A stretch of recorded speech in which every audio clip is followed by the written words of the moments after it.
How to make people like you. I read a book called How to Win Friends and Influence People by Dale Carnegie, and this book is amazing. I've actually started implementing some of the things that I've learned from the book, and I want to share them with you in this video. So the first way to make people like you is by listening. Basically, it works like this. When you talk, you're telling the other person subconsciously that what you have to say is important. But when you listen to the other person, you're subconsciously letting them know that what they are saying is important to you, and that naturally makes them like you. In a world where everyone is talking and not many people are listening, just a simple skill of listening has become extremely valuable. Just listening to people, making them feel important, that will make people like you. The second thing you can do to make people like you is smile. When you're listening and you're smiling, that tells the other person that you're not only interested in what they have to say because you're listening, but also you're enjoying it. If the other person feels that you enjoy being in their company, that will make them like you, and that will make them feel like they enjoy being in your company. So the third thing you can do to make people like you is encourage them to talk about themselves. On the opposite side of that spectrum, if you talk about yourself, you're telling the other person that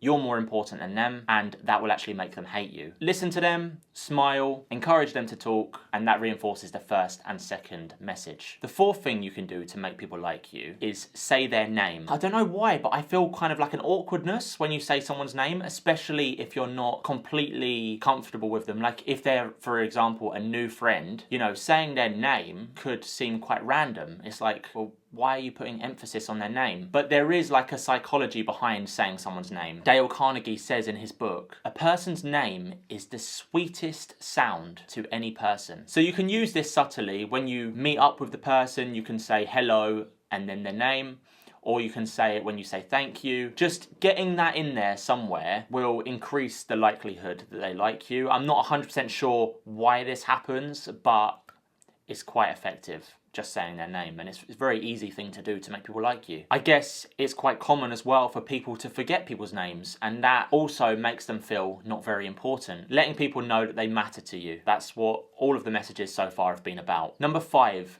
Don't interrupt them. If someone's talking and you interrupt them, not only can it come across as quite rude, but it also tells them that they are not important. What they have to say isn't important, and it also says what I have to say to you is more important than what you have to say to me. If you're not willing to listen to them, why are they going to bother listening to you? The last thing you can do to make people like you is compliment them on something they're doing well or something that you want them to do. If you compliment someone on something that they do well, that's going to make them feel appreciated. And everyone wants to be appreciated. It boosts our ego and makes us feel good. And that's naturally going to make people like you. Anyway, I hope you liked this video, and if you did, you are really going to like this video on screen now, where I talk about why your friends are making you poor. See you there.